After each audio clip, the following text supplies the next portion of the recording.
Olá, meu nome é Franciele, me formei na Fevale em 2018. Também tenho mestrado em Psicologia Social e Institucional pela URGS e vim hoje aqui, fui convidada aí pelo grupo da disciplina de Psicologia Jurídica para poder estar falando um pouquinho sobre o meu trabalho. Eu realizo perícias, então, fazem uns 4 anos, mais ou menos, Fui convidada, a entrar nessa área depois de ter muito contato com o meio judicial, através de documentos técnicos, audiências, porque trabalhava no acolhimento institucional de crianças, dentro da alta complexidade do SUAS, e acabei me aproximando, dessa área também jurídica por conta disso. E então, iniciei nesse trabalho, fui buscar algumas bases teóricas também. Já tinha uma vivência na escrita jurídica e, enfim, em toda uma questão ali dentro dos contextos judiciais, de medidas protetivas de criança, enfim. E fui buscar, através de supervisão também, um pouco mais de embasamento para ir aceitando, então, as demandas que iam aparecendo. Eu iniciei fazendo o trabalho mais de medida protetiva, de criança e adolescência, dentro dessa esfera, do juizado da infância e da adolescência. Atualmente já realizo também para as varas de família, também bastante situações aparecem também na vara civil, como habilitação para adoção, enfim. Vou então respondendo algumas perguntas. Como é o dia a dia, do trabalho? O dia a dia, acho que o principal é falar que esse trabalho ele é um trabalho autônomo, Ele é um trabalho em que eu organizo a minha agenda, eu vou recebendo as nomeações, recebo por e-mail, consigo acessar também pelo EPROC, que é o sistema onde ficam os processos, onde a gente faz as petições, onde encaminhamos as datas. Então, organizo a agenda para realizar essas avaliações, E não temos um vínculo trabalhista, Não tem também data muito certa para receber, isso depende de muito da organização da comarca, é o TJ quem deposita o valor. Então, é um trabalho bem livre, assim. No meu caso, eu não tenho somente esse trabalho, Eu trabalho também na área da educação, como psicóloga também. Porque tem toda uma questão de uma certa instabilidade também dentro desses pagamentos, enfim, dessa questão das perícias. Quais as principais demandas, então, de trabalho?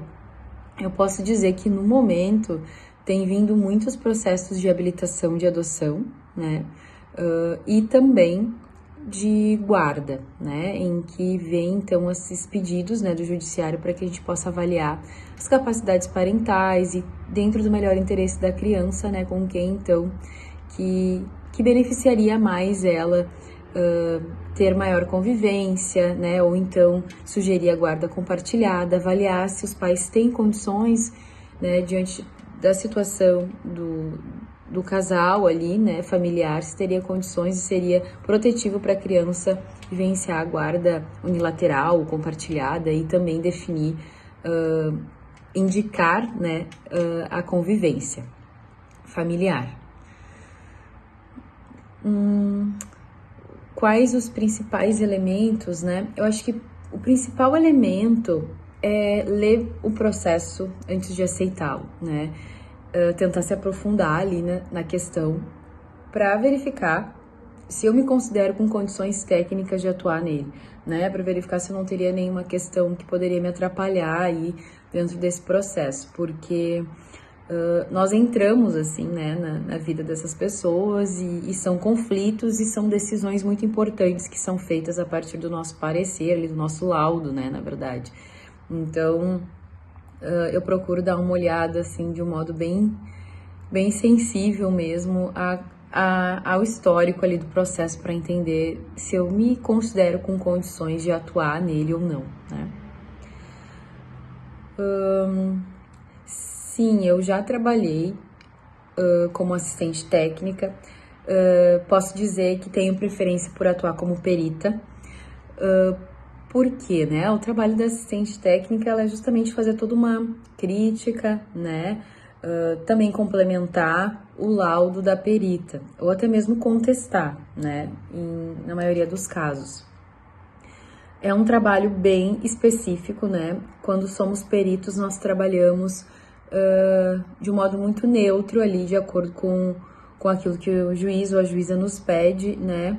E já no trabalho como assistente técnica, precisamos, em primeiro lugar, ter os nossos embasamentos éticos, né? Não podemos jamais pular isso, né? Mas nós temos uma parte em que a gente está ali para ter um olhar, né? E encontrar, então, digamos, aquilo que pode ser dúbio, ou aquilo que não foi bem escrito, ou que pode estar fora de alguma norma, ou alguma metodologia inadequada que o perito ou a perita teve ali ou realizou diante, né, do seu processo de avaliação. Então, é um trabalho um pouco mais delicado e, então, assim, acho que é bem específico, né? A gente trabalha para uma das partes, normalmente são os advogados que entram em contato com a gente, né? Então tem que ter todo um cuidado, assim, para que a gente não ultrapasse nenhuma questão ética e mesmo assim consiga elaborar, então, esse documento, né? Os cuidados que eu procuro ter na elaboração do laudo, eu acho que eu retomo essa questão que eu falei um pouquinho sobre como eu avalio os processos que eu vou aceitar ou não. Porque quando eu sou nomeada, eu tenho um prazo para dar o aceite ou então declinar o processo, né? Tudo começa por aí. Então, eu acho que na elaboração do laudo não é diferente, né? É procurar estar atualizada, né, teoricamente, ler o que está sendo pesquisado, o que está sendo escrito, né? Por exemplo, a questão da alienação parental, né? Tem várias discussões, né? Temos todo uma... enfim, um posicionamento do nosso conselho, temos outros olhares também dentro do âmbito jurídico, enfim.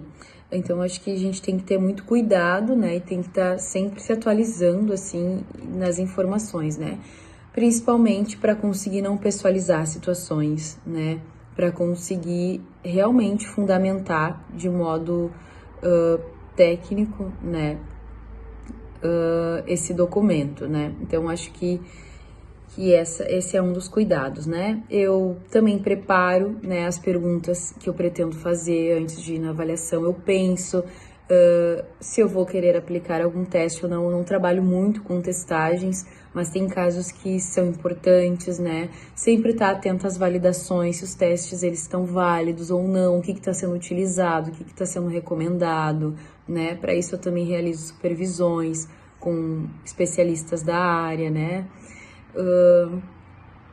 E, enfim, quem mais eu vou acessar? Se eu vou acessar a rede, se eu vou acessar a escola, tenho esse cuidado para que eu possa realmente elaborar um documento, né, com uma fundamentação, né, mais profunda ali, né, para conseguir elencar considerações importantes aí para os encaminhamentos e para as decisões, né, que os juízes aí vão dar para as situações. E os principais desafios de ser psicóloga jurídica, acho que, de fato, é toda a disputa judicial que envolve. Existem muitas manipulações nos processos, né, principalmente por direcionamentos, muitas vezes, dos advogados, né. Existem muitas histórias que não são reais, né? Tem as que são também. E hoje, na minha opinião, né, principalmente quando a gente está falando aí de uma disputa de guarda, né, é bem difícil, assim, conseguir acessar alguns elementos, né? Nós temos muitos jogos, às vezes, que são feitos dentro do processo para se conseguir ganhos, né? Então, conseguir ter um olhar técnico, conseguir identificar essas manipulações, conseguir ainda assim pensar ali e sugerir o que seria o melhor, né? No caso de guarda para criança, é um grande desafio, né? Eu acho que é um dos grandes desafios, sim. Fora isso, tem todas as situações, né, quando envolve medidas protetivas de crianças e adolescentes, né, de ouvir os relatos mesmos das violências extremas, né, que as crianças vivenciam. Então, acho que sempre mobiliza, né, acho que sempre é muito difícil, assim, fazer essas escutas, mas, né, faz parte também do nosso trabalho, e que bom que estudamos, né, para conseguir sermos os mais acolhedores e éticos e sensíveis, né, para fazer essa escuta. Mas acho que esses são os grandes desafios. É isso, espero ter contribuído aí e fico à disposição. Um abraço.